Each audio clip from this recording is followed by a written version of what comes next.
Hello and welcome back to this downful idealistic crusade. This video is a brief overview and basically my reaction to watching the entirety of the first season of Batman Caped Crusader, which is of course only available on Amazon Prime streaming right now, although I think we're all hoping it gets a physical media release at some point.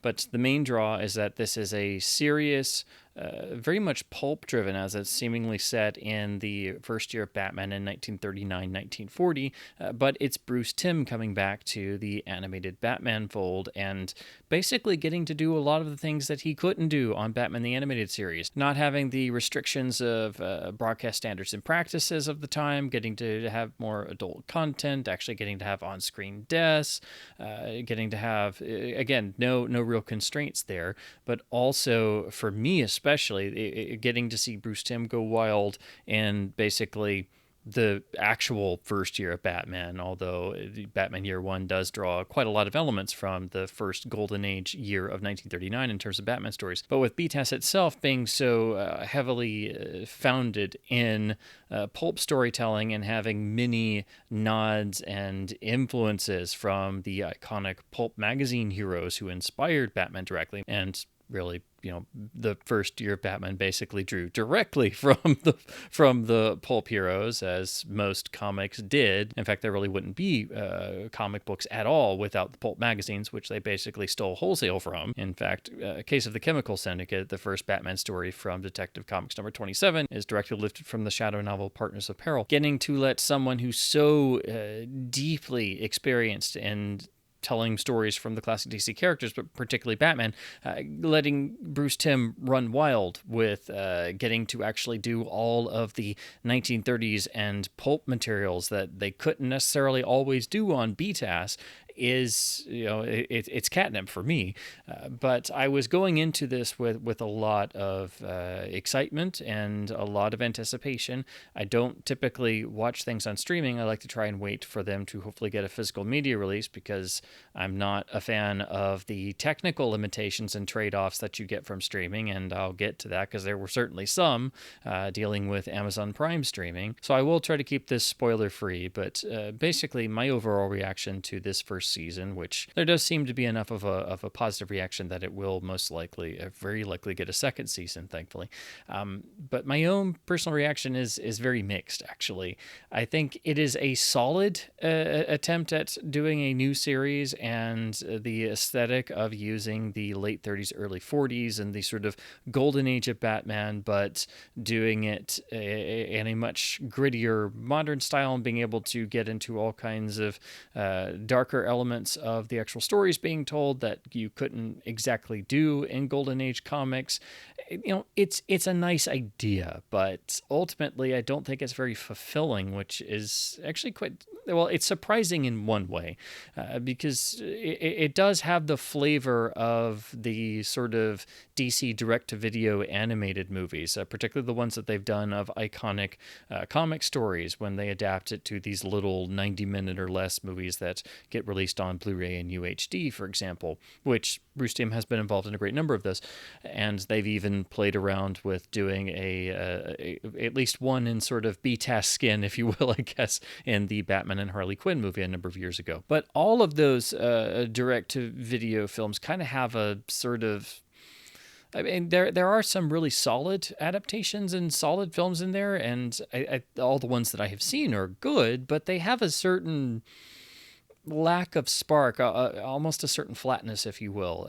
They're films you just kind of throw on, you watch maybe once or twice, but they're never usually as effective as the original comic stories they're adapting, due to having to cram everything down into a shorter runtime. But they almost feel as if they are sort of fun one-offs that you might watch a few times and then kind of forget about it. This series kind of seems like an expanded version of one of those, as if they had just taken 1939 first year golden age Batman written by Bill Finger, the core of the character when he was at his most Shadow clone, because Batman really was a clone of the Shadow when he started. It was Bill Finger starting to add other elements and do the origin story and develop the character that moved Batman away from being a direct Shadow clone, as were most vigilantes in comics. The Shadow spawned many imitators in the pulp magazines, but then when you get to comics at the other end of the 1930s, the Shadow spawned countless other imitators. And of course, many of the other classic pulp characters were lifted from wholesale. But that first year of Batman stories is very atypical because Batman carries a gun, Batman kills people, he just straight up kills people. He is very much the Shadow with a different costume and a bit more of the Zorro Don Diego dual identity aesthetic. But the Shadow cloneness is very much there, very obvious, particularly in the first story most of all. But getting to play around with that is an interesting idea. I just don't think this series really, it never fully takes that idea and runs with it. We do see new versions of all the classic characters, or at least the ones that appear in this first season. And of course, I'm sure there will be more to come in the next season. I think all of the performances are great. The actual voice cast is very well chosen with a lot of atypical choices, as we're sort of used to with anything Bruce Timm is involved with, particularly after the iconic cast in BTAS, all primarily being from stage and screen more than your traditional sort of groups of voice actors who were primarily known for doing animation for television, really. So there's a sort of similar aspect here, and I think all the performances are really well done for these particular versions of the characters. The issue is that, again, getting to this sort of feeling where there's a kind of flatness that outside of the aesthetic, and that the characters are a little bit in sort of more of a raw state because this is the start of Batman's career, and he has to build a relationship with Gordon, and the police are extraordinarily corrupt, and Gotham itself is fully corrupt, and the Batman is only starting his operations. There's that sense, as you get with any sort of origin story or early adventure of Batman in terms of where it's set and the career of the Dark Knight. There's that sense of some of the characters are a bit rawer or rough around the edges, and that's where you get the fun new elements. But again, once you get past that idea and the sort of 1939 Golden Age aesthetic, but getting to be ultra grim, there's not much to write home about, I have to say, which is a bit surprising, and also, given what we've seen in all the DC direct-to-video animated features, not that surprising. So I think it is a solid series. I think it shows a lot of room for potential growth, but I don't think it fully captures the idea of what it could be. There are, of course, many other cooks in the kitchen. The notable names here that are also tied to the series are J.J. Abrams and Matt Reeves. So you do have other voices, and of course the various writers and directors of each episode. But the overall feeling is that it's kind of more setting the groundwork, I think, for a series. It's setting the stage of the world. And that's another issue I have with this series, because there's quite a lot of modern flavor in the writing and the casting of the characters in terms of how the characters have been tweaked or done in this new iteration. The most notable that I think most people are aware of who haven't seen the show yet is that you do have essentially a gender flipped version of the Penguin in the first episode, which is perfectly fine, and it's a novel idea, but they don't really do anything with that, which is sort of, I think, a good example of what I mean, that this first season, it's just sort of laying the groundwork, and it doesn't really do much beyond that. My issue is that because this show is very pointedly set in what is ostensibly 1939-1940, the Golden Age Batman's first year, it's not like BTAS having that indefinable time period like the Burton films of not being able to specifically say it's the 1940s or the 1990s. When you look at a BTAS episode, it's mixing and matching the different elements of the different periods. That's an idea that goes all the way back to at least James Whale directing Frankenstein in 1931, and it being a particular blending of period styles where you can't tell exactly what year the film is set. Well, In this show, in Caped Crusader, it is very clearly 1939, 1940. And the problem is a lot of the writing and some of the characterizations are very obviously modern. And that really jars with the 1939, 1940 setting, because you have to keep in mind this is set in the golden age first year period of Batman, roughly, give or take a few years. But it's obviously set before the American entry into World War II in 1941. So it's got to be around 1939-ish. So that's very set. All the technology is 1939-ish for the most part. We don't see anything that is suggesting that it's a made-up time period mixing and matching things like BTAS did. And that is something I think Bruce Timm was very set on, that he wanted to do all of the 1930s pulp Avenger stuff that they didn't necessarily get to do in BTAS, which is what you're coming to this show for. That's admirable, and it's very admirable that he steadfastly said, I'm not going to just regurgitate what we already did. That's its own thing. We don't just, try and replicate that to diminishing results. But because there are frequent moments throughout and certain renditions of various characters and things, there are just many moments where I found myself kind of taken out of the episodes because there were elements that, while they obviously existed in the 1930s and 40s, it just doesn't necessarily fit the tone and the historical time period of when these episodes are set. And there are moments that kind of seem a bit superfluous for the episode stories that are being told. And I can give a bit of leeway to period set stories, but there are times, especially I think in pulp hero stories that are being told that are specifically set in the 1930s, where when you have writing that's maybe got a bit too much of modern dialogue, for example, where it just really jars more with the overall period setting and the characters than it would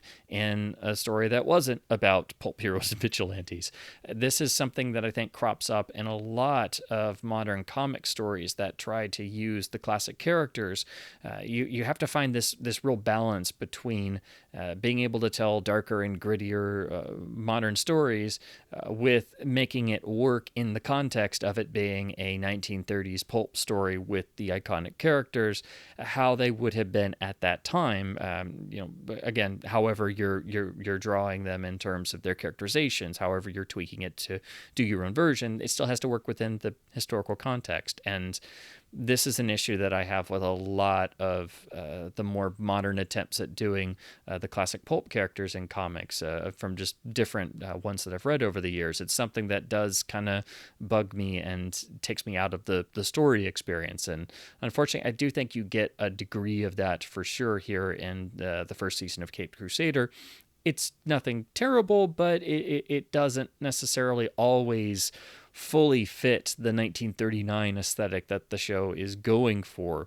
And that's another symptom, I think, of this sort of having a good idea, but it's really just laying the groundwork for a more detailed, fleshed out story to come, because here everything kind of feels like it's foundational. It's setting up elements of things we will probably see in a second season, but there's not so many standout moments, and there's not many stories in the various episodes that have real dramatic weight to them. And that's the really surprising part. For it to be Bruce Timm coming back to Batman and doing a series, one can't help but think of Batman the Animated Series and all of the dramatic weight that each episode carried, and how much character detail and rich texture and world building and atmosphere that they could cram into a single 22 to 25 minute episode, the same length of episode that they have here. And here they don't have the constraints of 90s broadcast standards and practices,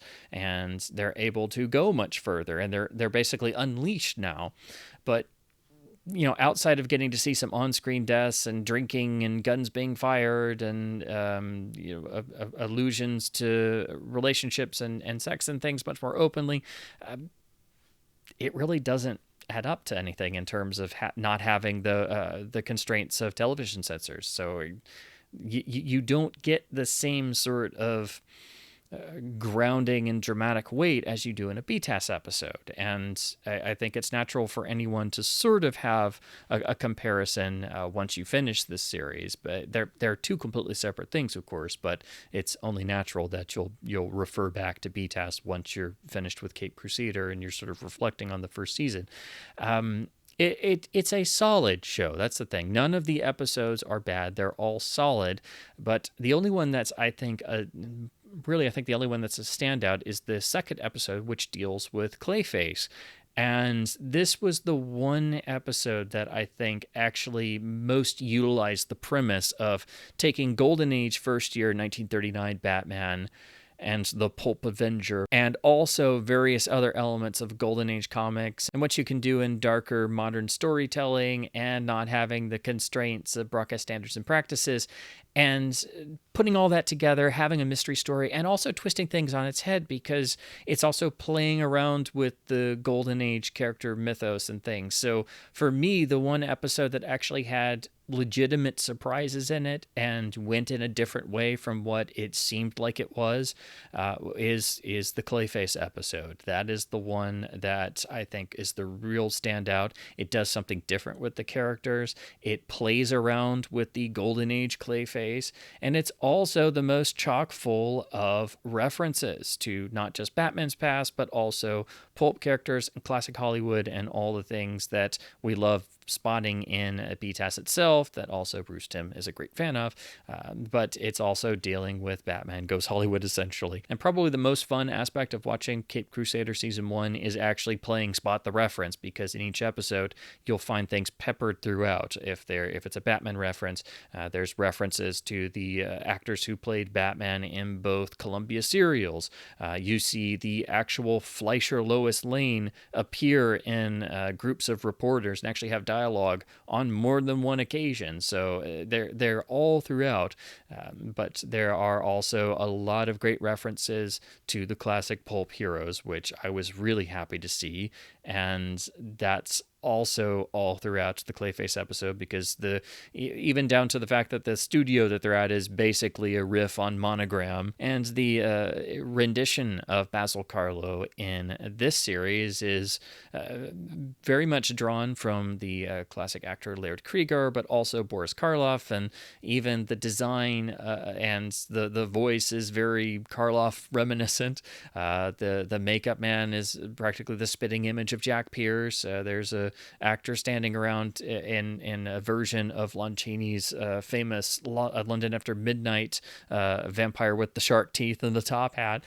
That episode, I think, has the most of the various Spot the Reference, the big one being the new Clayface design being slightly reminiscent of New Batman Adventures Scarecrow, but very much Shadow-esque, right down to having a sort of red scarf across the mouth and having a black slouch hat and the sort of black trench coat cape sort of affair. So you will find references to Batman's history, 1930s classic Hollywood, and pulp heroes all throughout this series. The thing that this also highlights, though, is that a lot of times you'll notice something and you'll kind of pause the episode and spot all the references and then go back to it instead of doing it afterwards, because you're not as much invested in the story because they are very straightforward. So when you notice a reference, it kind of makes you stop the episode and go, oh, wow, look at that, or look at that street sign, or that's a cute reference there. And then you resume the episode. So, usually when I spot a BTAS Easter egg, for example, it's only an afterthought, or if I'm actually going through an episode or scrubbing through it looking for something else, that's when a reference jumps out to me more, instead of it being kind of, hey, and the actual episode not being as engaging. Again, these are... They are, I think, solid points or issues, but none of them are hugely negative. It is a solid series, but me saying solid, I think, very much underlines my overall mixed reaction. It is a good Batman series, but I don't think outside of the second episode really starts to hit the full potential that it could have. And since it's only 10 episodes, that doesn't give them a lot of runtime to play with, because there are continued story arcs that are being told. So it's not necessarily the traditional self-contained story that you get in a single episode, as in BTAS and the classic DC animated universe. So there's a little bit of maybe the feeling of having an overarching story like we saw in some of the Justice League episodes, but there's definitely a sense that this is trying to build to something. We're just going to have to wait for a whole other season. And thankfully, the show has been successful. So I think we're pretty much guaranteed that there will be a continuation. And it'll be fun to see where this goes. They did take some risks with taking characters in different paths, but I just hope that if we do get a second season, that it will really just take the 1930s pulp aesthetic and run with it. One can only imagine sort of mixing the grittier elements of Batman Year One in the actual 1939 Golden Age parameters of the first year of Batman, and really hammering home on bringing out the inherent DNA of the pulp heroes that are in Batman, because Batman is nothing but an amalgam of, 5 to 10, if not a dozen or more of the classic pulp characters, mostly the Shadow, but also the Spider and the Phantom and bits of Doc Savage and the Phantom Detective and the Avenger. So, they're all in there. And that's what I was really hoping to get here in Caped Crusader. And you get little bits of that, but it has to be seen where this show is going to go in a second season. It is a solid show. It is well made, but it's also, I don't think there are very many standout moments that you're just going to be remembering or that become immediately iconic. Even the opening theme is rather understated and moody. It fits the show, but every time the title sequence comes up, you just kind of suddenly realize, oh wait, this is the title sequence. Oh yeah, it's very understated. The last point I'd like to make is that this also has something that I'm not necessarily a fan of, that I've had issue with before in some of the Bruce Timm Batman material, and that is this sort of rendering of Batman in a much colder manner and having less displayed humanity, which of course is much more like the Shadow, Batman's primary inspiration. But here it actually makes sense, because you're playing in the Golden Age Batman sandbox, essentially, where Batman started as a Shadow clone. So here it makes sense, and this is Batman early on. So my issue has always been in the New Batman adventures, where the Batman was suddenly very emotionless and frequently very brusque, and just didn't really have the humanity on display that we saw in the original animated series iteration. So I think that's a distinct difference there, and it's something that I really have never been a fan of. But having the more cold, more emotionless Batman, who is much more the Shadow figure, makes sense here, and it works well. What is a little bit weird is that we have that carry over into the rendering of Bruce Wayne, who is doing the sort of playboy image in high society and in public, but is very cold, remorseless, and even doesn't really speak very well to Alfred when in Wayne Manor in the Batcave. So one understands why Bruce Wayne and Batman would be much more rough around the edges and much colder in the first year period. But this also again highlights the pulp influence and how the pulp heroes are the DNA of all comic books, and it at least makes sense here. But I've just always been one who kind of pushes back some against the notion of making Batman completely emotionless. There is a little tinge of emotion, particularly how the character arcs end after the 10 episodes. So we'll have to see again where this goes in the second season. I just hope that they really try to get the sort of spark into the series that I feel this first season just doesn't quite have.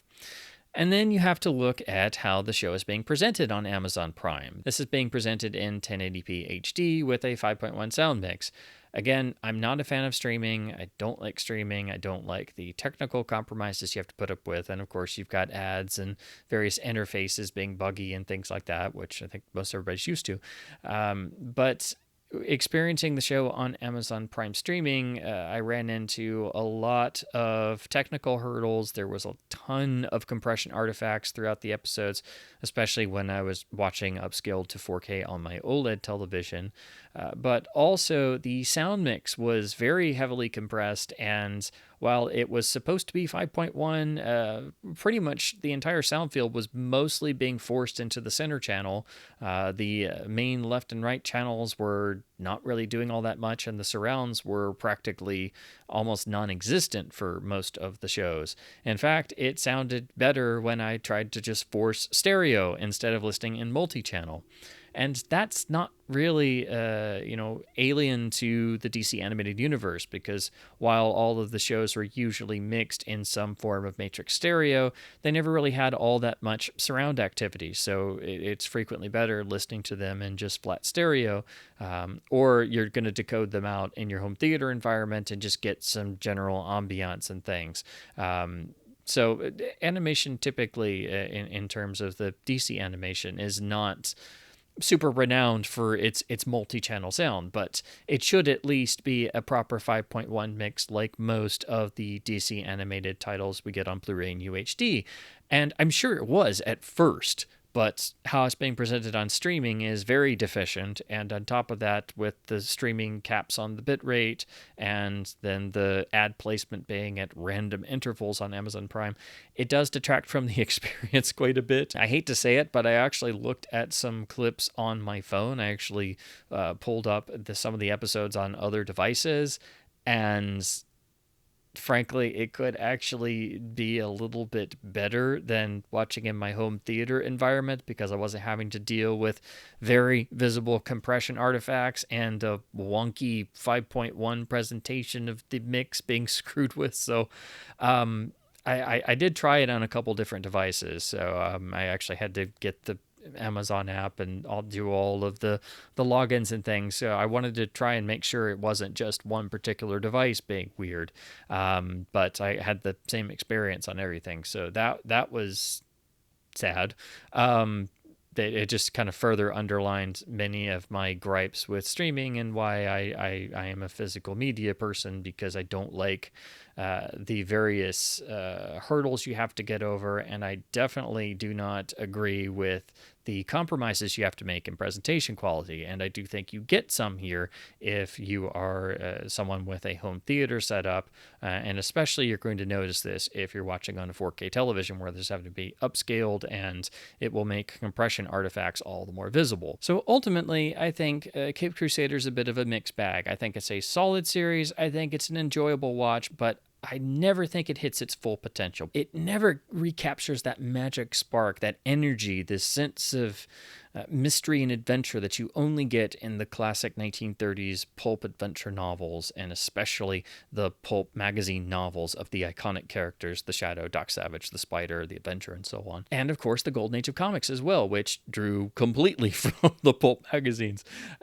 So it has promise, and you can sense that it's going somewhere, but it's not a show that I find particularly all that memorable. Once you finish the 10 episodes, there are a few little bits you'll probably think back and remember, but the episodes kind of all go together into one block in your head, essentially, because of the ongoing storylines that are sort of woven throughout that. Outside of the Clayface episode, I don't think there were any other real major standouts or things that did anything so strikingly new with the characters. There were new elements and some interesting choices made, but none of them really had that dramatic weight that we are so used to with a BTAS episode. And I just think they can go a lot further with the pulp aesthetic. I think that if that's where hopefully we go in a season 2, I think that will be a distinct improvement. So overall, I think season 1 is laying the groundwork for this particular version of the Bat universe in this sort of 1939 world aesthetic. Hopefully, in a second season, they will double down on the time period setting and try to iron out some of the bits that were maybe a little bit too modern, because they definitely are there. But I just hope that they manage to get some of that magical sparkle of a 1930s true pulp novel adventure. There's a reason why going back to Walter B. Gibson's Shadow novels is just magic.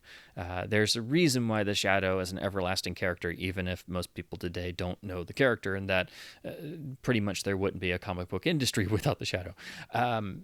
And it also reinforces my lifelong desire and need to make a Shadow film or series. You see Batman Caped Crusader, particularly when they're referencing the Shadow or seeing Clayface look very much like the Shadow, and Batman doing very Shadow-like things, as he did throughout the early years where he started as a clone of the Shadow. And you can't help but think, my God, we need a Shadow series so badly. If not a movie, if not a live action series, an animated series, please. It just screams to be done. But the Shadow's been stuck in development hell, along with Doc Savage and all the other characters who are underrepresented and underutilized. But this show, I think, just underlines how much we need some pulp spark and flavor in things, and that's what it's trying to go for. It does at least get some of the aesthetic, but it just doesn't have the snap and the energy of a classic pulp novel. That's what it needs to try to get more of in a second season, and hopefully this might encourage others to actually allow the classic characters from the pulp magazines to actually see the light of day in another adaptation. I am dying to do a Shadow adaptation myself, or any of the classic characters, and you could get away with so much in doing an animated series. And if you want to talk about doing an adult 1930s pulp animated series without censorship restraints, Richard Wentworth is your man. I mean, my God, the thought of doing a Spider animated series, just adapting Norval Page's absolutely balls to the wall pulp novels, is just astounding. But that I'm getting into pipe dream territory here. So anyway, these have just been my overall thoughts, rambles, and of course initial reactions to watching the first 10 episodes that constitute the first season of Batman Caped Crusader, which is currently streaming on Amazon Prime. It's a good, solid show. It's a nice attempt to do something with the character that we haven't seen, in terms of specifically doing a show or series or story set directly in the 1939 first year golden age of Batman. But it does also seem like an expansion of the short that Bruce Timm did for the 75th anniversary of Batman back in 2014, which I believe was called Strange Days. So if you saw that, this series seems like basically an expansion of that short. So it seems like a natural continuation of that, but I'm just hoping that in a second season we'll get more pulp energy and some deeper storylines that have a bit more dramatic weight to them. That's at least what I hope to see. So as always, I hope my babbles about the Dark Knight Detective and the world of pulp literature has been at least somewhat fun and informative. If you've seen any of the new show, I'd love to hear your thoughts in the comments below. It's being relatively well received, and with good reason. I just I was admittedly hoping for quite a lot, so I admit with not just Batman, but especially playing around in the classic pulp era and dealing with elements of the classic 1930s characters, it does make me a bit more picky, I guess. But also you can't help but start to make comparisons and draw allusions to Batman the Animated Series. So that's the other giant elephant in the room the whole time. But anyway, I would love to hear your thoughts in the comments below. If you've seen the series, or if you're waiting for hopefully a physical media release, although I don't know if or when that will happen due to it being on Amazon. The streaming issues are unfortunate, but it doesn't fully mar the show. Just keep in mind, if you're going to watch this in a home theater environment, that you're definitely going to run into some streaming issues, although nothing as bad as the animated series Blu-ray from the Warner Studio label. I couldn't resist. I had to get that in somewhere. It is my pain. So, as always, please do keep enjoying the wonderful world of the Batman mythos. And, of course, check out Batman Caped Crusader if you wish to see what Bruce Timm and co. are up to these days and playing around with the classic 1939 Golden Age Batman aesthetic. And, as always, thank you ever so much for watching.